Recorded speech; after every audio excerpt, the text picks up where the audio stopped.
Guys, what's going on? T&J Performance on another beautiful South Florida day. Here working on not this limited, but this limited. Yeah, guys, finally starting on the revival of the 2000 OBS limited that I pulled out of the scrapper's hands before he was ready to chunk it. As you can see, now that she's out of my driveway, she's a bit rough. I'm not gonna lie.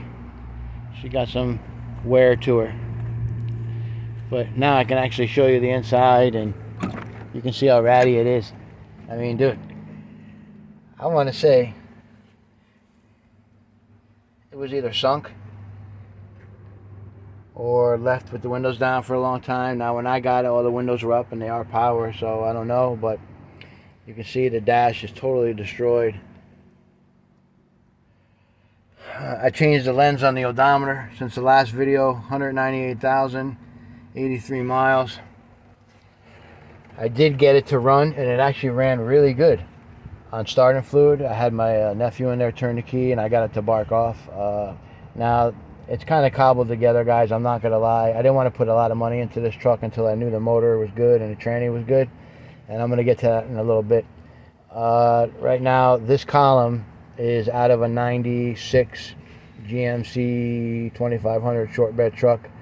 It's not the correct column for this year truck.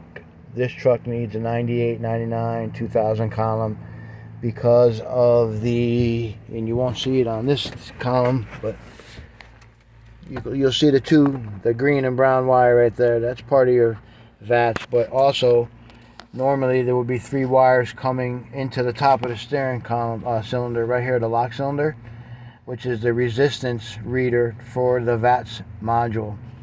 Now, because I don't have that, when I turn the key on, the security light stays on hard. What I'm going to try to do, which I've done before, is ground out the purple wire on the VATS,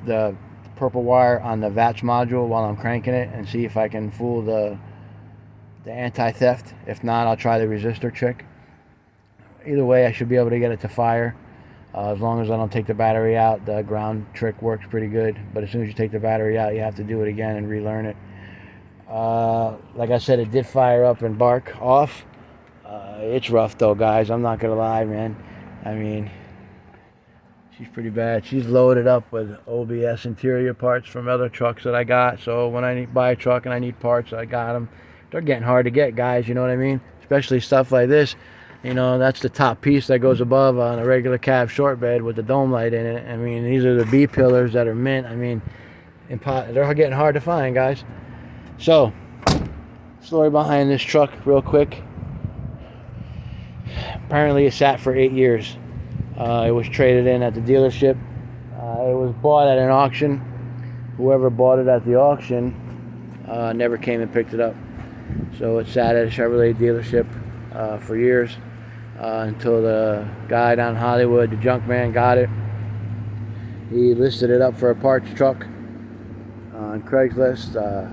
He didn't know it was a limited. I mean, he knew it was a limited, but he didn't think anything of it. He thought it was just a regular Tahoe. So I contacted him. I said, "Hey, man, don't part that truck out. I want it. No title, but I'm working on that right now." So he ended up selling me the truck, I think, for $800, I want to say.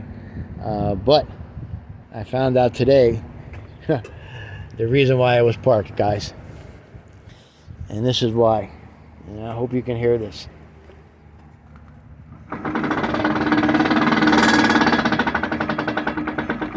Yeah, guys, the rear end's blown. So what I think happened was somebody bought it at the auction thinking it ran. They probably didn't get to drive it. They bought it at the auction, went to go drive it, couldn't transport it. Nobody wanted to mess with it, and they just said, screw it, it's not worth the money, and they just left it there and sucked up the loss. And yeah, that's it. So now what I'm doing is putting a fuel pump in it, which is why I wanted to do this video and show you guys what ethanol does to gas. I think I've shown this a million times, but this one's pretty bad. I mean, just look at that. Look at that float. Look at the screen. It's just totally clogged. was shit. The rubber has just been deteriorated from the pump. The seal right there is just melted away. And put it on the garbage can right here. The feed line has broken and melted away. So yeah, this pump was pretty effed. The fuel smelled like, I can't even tell you, I can still smell it now. I mean, there's a little bit left in that bucket there, but you can see it's yellow like piss. No bueno. So, took the tank out, cleaned it, dumped all the old fuel out of it, cleaned it, wiped it out the best I could, got all the crap out of it, new fuel pump in it, new fuel filter right there. They didn't have a wick, so I had to get the store brand. That's all they had in stock, but I plan on changing it again in another couple hundred miles if this thing actually runs pretty decent. It sounded really good when we had it on start fluid, so, or brake clean, whatever the hell we were using, so it should be fine. So yeah, guys, just a quick video starting the revival on the OBS Limited. Like I said, guys, I'll go through this truck just like I'm going through it with the short bed truck with you guys. If I find any issues or common problems that I forget while I'm doing stuff like this, I always try to make videos of them. You know, these trucks are fun to work on and they're pretty easy to work on. The parts are relatively cheap, although they are going up. Especially the fucking Spider, man. Holy shit, that went up like crazy. But anyway, so yeah, guys, stay tuned. More videos to come on this Limited. More videos to come on the short bed truck. The black truck I got behind the gate right now where this Limited was, it's running good, so knock on wood, I don't have to worry about doing anything to that thing right now. I can just jump in it and go. The other Limited is running good. I think somebody put a junk TPS switch in it. It looks like it has an aftermarket switch, so it's got a little bit of a hesitation in between shifts, so I'm going to change the TPS back to a Delco and see if it takes it out of it. Usually that's what the problem is. I'm too lazy to check it with the scanner. So yeah, guys, again, more videos to come on this truck. I plan on tearing the interior out of it and doing a budget clean and showing you guys how you can get your carpet to look semi-decent. I mean, if I can get this carpet to come back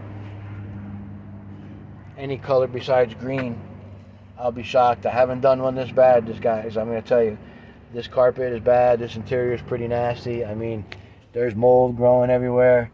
I mean, this poor truck has been neglected and has been sitting. I mean, look at the grab handles. They're freaking disgusting. Tops of the seats. So I'm going to go in here eventually with a mask and some purple power and just let her rip. Once I get all the interior out of it, I'll wash it out real good, scrub the cab and everything. So yeah, guys, that's it. More videos to come. Take care.